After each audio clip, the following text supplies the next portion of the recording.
Hello students. Today's idiom is cat got your tongue, but it has nothing to do with a cat.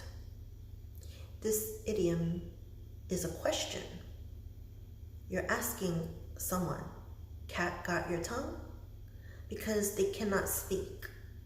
And the reason they cannot speak might be maybe they're shocked, maybe they're scared, or maybe they got caught in a lie, or maybe they're surprised.